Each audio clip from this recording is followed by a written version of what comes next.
يا صباح الفل والورد والياسمين على أحلى متابعين في الدنيا. ازيكم يا حبايبي عاملين ايه؟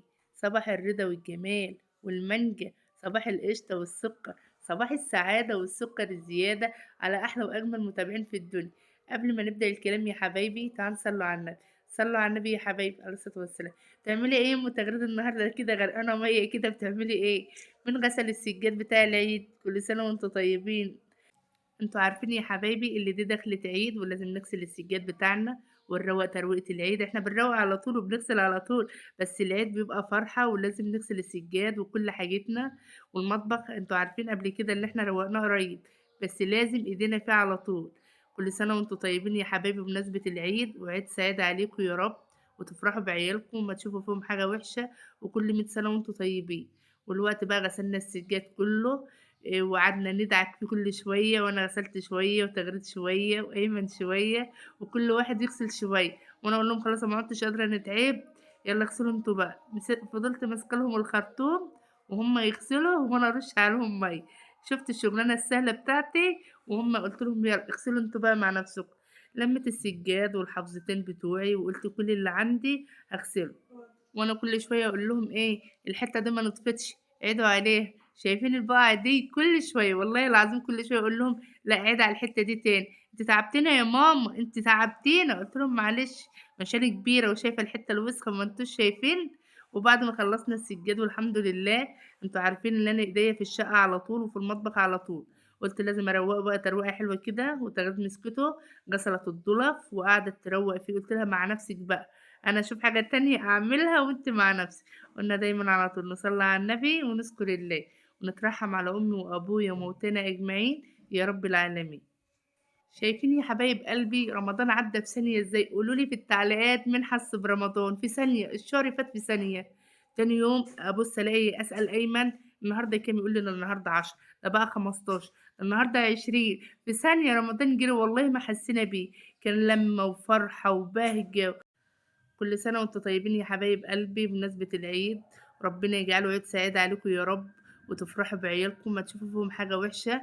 والوقت بقى تغيد عمالة تمسح وأنا أقول لها يلا، أنا واقفة وراها باخش برّه وأقوم راجعة لها تاني، أشوف أنا باعمل إيه برّه وأخش لها تاني، عيدي واعملي واغسلي الحيطة واغسلي البلاط واغسلي البوتاجاز.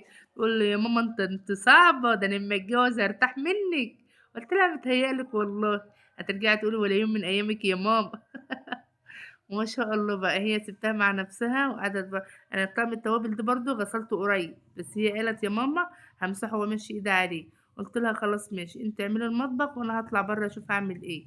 وما شاء الله كان يوم جميل. والله العظيم يا حبايبي أنا قُلت لكم تعبنا في اليوم ده ما هتصدقوني، من ترويق مطبخ لغسيل سجاد لحاجات كتيرة، أقسم بالله ما قعدنا من ساعة ما صحينا، كلّه كان يوم روتين جامد ونشاط. النهارده بقى لمّا تغريد وأيمن بالليل قالوا خلاص حرام عليكِ، قُلت لهم خلاص مش هنعمل حاجة النهارده هنكمّل بُكرة. بس والله. والوقت بقى هي بتمسح طقم التوابل، أنا غسلته كلّه قريب، حاطة فيه كل حاجتي. ما شاء الله طقم جميل وكنت شارياه ب180 جنيه، عشان اللي عايزة تشتري طقم توابل. واحدة من متابعيني حبيبة قلبي قبل كده والله نسيت أقول لها، هي سألتني على طقم التوابل وأنا نسيت أقول لها سعره، ب180 من عند مول علي صالح. والله العظيم أسعاره جميلة، اللي عايز يشتري أي حاجة عنده كل حاجة من مول علي صالح. كنت جايباه ب180، بس ما شاء الله لَم كل التوابل بتاعتي، حاطة فيه شطة وكمون وفلفل أسمر وبهارات وحبهان وكاري، كل حاجة حاطاها في قلب الطقم. نفعني أوي الطقم ده. ما شاء الله. قلنا دايمًا على طول نصلّي على النبي ونذكر الله عليه الصلاة والسلام. دلوقتي بقى أنا واقفة وراها برضه باخش أبُص عليها وأقول لها يالّا امسحيه تاني. وكان النهارده يوم كان تحفة ما شاء الله، إحنا اتطحنا فيه بس مش مشكلة، خلّصنا اللي ورانا. قعدت أثبّتهم بكلمتين لغاية ما عملوا معايا السجاد، عشان ما كنتش هاقدر أعمله لوحدي، وخلّصنا والحمد لله. وجينا من السجاد عملنا المطبخ. المهم بقى ما عادش إلا الصالة بالطرقة بالأوضة بتاعة عيالي، هنعمله بقى النهارده ونبقى خلّصنا اللي ورانا كلنا. ماشي يا حبايبي، قُلنا دايمًا على طول نصلّي على النبي ونذكر الله عليه الصلاة والسلام. هتعملي فطار إيه حلو النهارده يا أم تغريد؟ النهارده رُحت جِبت فرخة، الفراخ ب105، جِبت فرخة النهارده. واشمعنى أنتِ يا أم تغريد الفرخة بتاعتِك فيها رجول كتير؟ أنا باقول لهم أنا باحب الكوارع دي، هي اسمها رجول بس إحنا بنقول عليها كوارع. والوقت تغريد قرّبت تخلّص طقم التوابل، وبعد كده هتغسل الجدران كلّها، كل البلاط، وبعد كده برضه هتغسل البوتاجاز، والوقت شالت كل اللي على الرخامة، قالت عشان إيه، أغسل الرخامة ما يبقاش عليها حاجة تتدهون، وأغسل البلاط اللي حوالين الرخامة وكلّه، وأنا عمّالة أقول لها شاطرة يا تغريد، شايفين ما شاء الله عادت بتساعدني وعادت بتعمل معايا كل حاجة، والله العظيم لولا هي عليَّ ربنا يخلّيها لي يا رب، وما أتحرم منها أبدًا، وأشوفها أحلى عروسة في الدنيا كلّها. قولوا لي مين يا حبايبي في التعليقات عرّفوني جبتوا الترمس والّا لسه، وجهّزتوا الحاجة بتاعة العيد والّا لسه؟ أنا جبت الترمس من اللي هو المُر، اللي هو البلدي، أنا ما باحبش الترمس المسكّر، أنا زي أمي الله يرحمها ما كانت معوّداني إن إحنا نجيب ترمس من ده، لازم كل شوية طول ما أنتِ في المطبخ تغيّري عليه، طبعًا أنا سلقته، واحدة من متابعيني حبيبة قلبي تمر حنة قالت لي عرّفيني يا أم تغريدة الترمس بيتعمل إزاي، طبعًا أنا نقّيت الترمس حلو عشان لو في أي حاجة أو واحدة مسوّسة والّا حاجة أرميها، نقّيته حلو، وبعد كده بلّيته من بالليل، يعني مثلًا بلّيته الساعة 12 بالليل، سلقته تاني يوم برضه الساعة 11 أو 12، وبعد كده هو ما بياخدش سليق 5 دقايق بالكتير، وتفضلي تقلّبيه حلو، وبعد كده بتصفّيه، وطول ما أنتِ في المطبخ بتغيّري عليه، كل شوية بتغيّري عليه. يا حبيبتي دي طريقة الترمس، وبعد كده بتقومي حاطة شوية الملح في قلب الترمس، وكنت جايبة حلبة وكنت بانقّيها، عشان هاعمل حلبة برضه، أنتم عارفين دي دخلة عيد وعيالي عايزين حلبة وترمس، وقُلت لهم هاجيب لكم كل حاجة واللي أنتم عايزينه أنا هاعمله، ماشي يا حبايبي، قلنا دايمًا على طول نصلّي على النبي ونذكر الله عليه الصلاة والسلام، والوقت تغريد بقى إيه، ما أتكلم معاكم بقى شوية على تغريد، تغريد غسلت الرخامة وجات على الرخامة بتاعة الحوض وقالت هاغسلها برضه حلو. قُلت لها ماشي، أنا بقى عمّالة أشجّعها بكلمتين حلوين كده لغاية ما تعمل لي اللي أنا عايزاه. متابعيني حبايب قلبي، ما تنسوش دايمًا على طول الاشتراك في القناة وتفعّلي الجرس واللايك، أهم حاجة اللايك، ويا ريت فيديوهاتي تعجبكم وتبقى خفيفة على قلبكم وتدعموني أكتر وأكتر وتشجعوني، والله العظيم أنتم اللي مخلّينّي أتمسّك بالقناة، من تعليقاتكم الجميلة اللي بتفرّحني، ربنا يكبر بخاطر كل واحدة علّقت لي تعليق حلو، ربنا يفرّح قلبها يا رب وتفرح بعيالها وما أشوف فيها حاجة وحشة. ويا ربنا يا رب يدّي كل واحدة بالذرية الصالحة، ويراضي كل مشتاق يا رب، اللهم آمين. وبعد كده بقى خلّصت ومسكت البوتاجاز غسلته، ودلوقتي بتمسح معاكم المطبخ.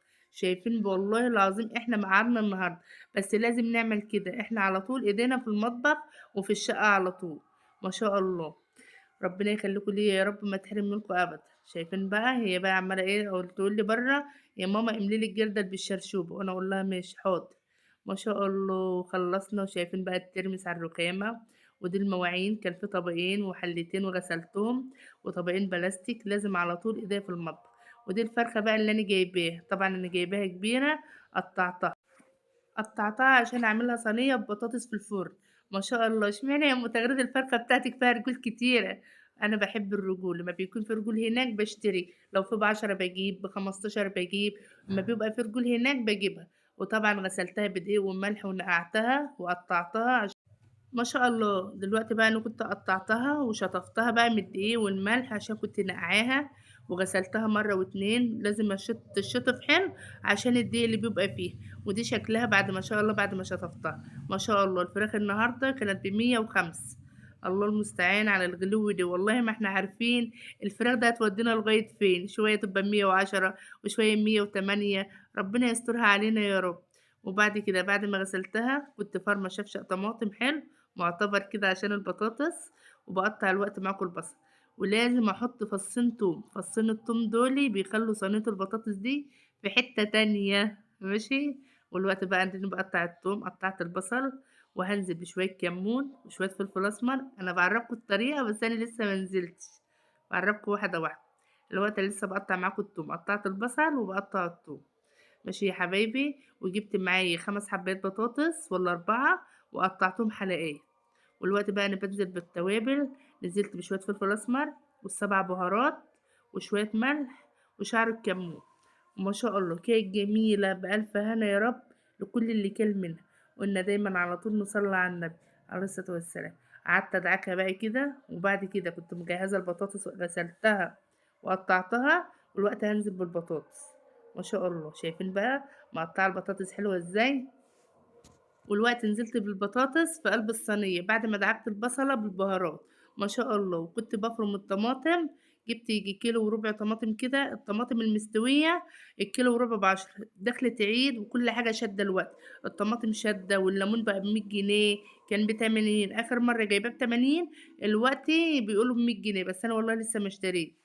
والوقت نزلت بالطماطم، أنا معلش اتلخبطت عشان انتوا عارفين بقى اللخبطة والتسجيل وكده. نزلت بالطماطم على البطاطس، وبعد كده هرص الفراخ وهحط الرجول تحت عشان ما تتحرقش مني. والوقت انا بقلب حلو عشان تاخد وتدي بشكل ودي. ماشي يا حبايبي، والله العظيم في ناس بتحب تسمع الكلمة بتاعت تاخد وتدي بشكل ودي، بتطلبها مني اللي انا اقولها، وانا ما اقدرش ازعلها. والوقت اديني برص معاكم الفراخ، وحسيت اللي هي محتاجة ملح حطيت لها شعرة ملح، وبعد كده هرش شوية زيت. وطبعا هطلع فوق اسخن الفرن واسقطها واحطها يعني في قلب الفرن. وما شاء الله كانت جميلة وبألف هنا يا رب لكل اللي كل منها. كانت تحفة، ريحتها كده كانت قلب البيت وقلب الصدر، ما شاء الله. وحطيت قرن شطة أخضر عشان تدي ريحة حموم.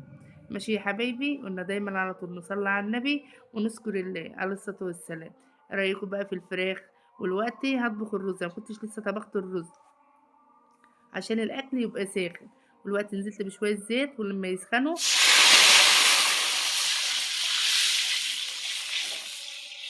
ولما الزيت سخن نزلت بالمية، وبعد كده حطيت معلقة ملح، وبعد كده هنزل بالرز، وبعد كده هدي عليه بقى يستوي براحته 10 دقايق كده.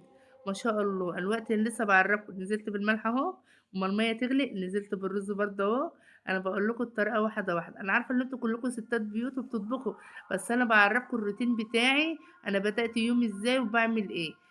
والوقت نزلت بالرز، وبعد كده اما يستوي هنجهز الفطار. ما شاء الله.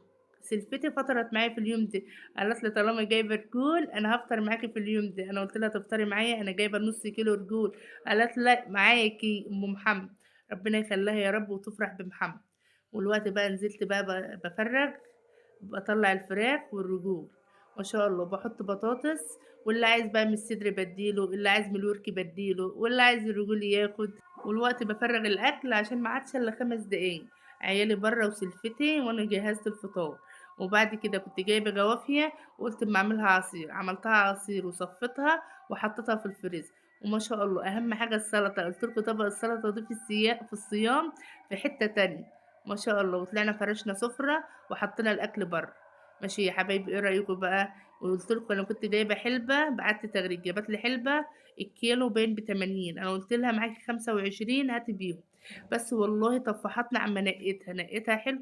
لازم تنقيها حلو عشان لو فيها طنايه او اي حاجه اما تيجي تاكليها ما تعملش في سنان. وطول ما انت في المطبخ تغيري على الحلبه وتغيري على الترمس، انا كل ما اخش المطبخ اغير على الحلبه شويه والترمس شويه. ماشي يا حبايبي، لو اول مره بتشوفوني، دي قناتي يومياتي انا وماما، يا ريت فيديوهاتي تعجبكم وتدعموني وتشجعوني. اشوفكم في فيديو جديد، ما تنسوش الاشتراك في القناة وتفعلوا الجرس واللايك. مع السلامة يا حبايبي، هتوحشوني.